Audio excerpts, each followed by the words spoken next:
এই মুহূর্তে সবথেকে বড় আপডেট বলতে পারেন সবথেকে খারাপ আপডেট।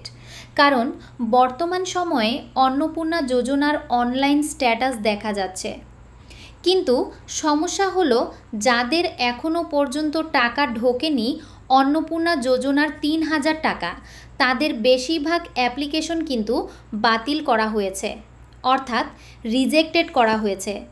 কারো কারো ক্ষেত্রে পেমেন্ট ফেইলড এসছে। আপনারা স্ট্যাটাস অনলাইন থেকে চেক করতে পারবেন socialregistry.wb.gov.in। এই পোর্টালে গিয়ে আপনারা যে ফোন নাম্বার দিয়ে অন্নপূর্ণা যোজনার অ্যাপ্লিকেশন করেছিলেন সেই ফোন নাম্বার দিয়ে লগ ইন করবেন। লগ ইন করলে কিন্তু সরাসরি সেখান থেকে স্ট্যাটাস দেখা যাচ্ছে। বর্তমানে দুটো স্ট্যাটাস দেখা যাচ্ছে, একটা হলো অ্যাপ্লিকেশন রিজেক্টেড, অর্থাৎ আপনার অ্যাপ্লিকেশনটি বাতিল করা হয়েছে, এবং আরেকটি হলো পেমেন্ট ফেলুয়ার, অর্থাৎ আপনার পেমেন্টটা ফেল হয়ে গেছে। এখানে বলা হচ্ছে application submit family level data collection from, তারপর এখানে দেখাচ্ছে দেখুন অ্যাপ্লিকেশন অ্যাপ্রুভ, অর্থাৎ টাকা পেয়ে গেছে।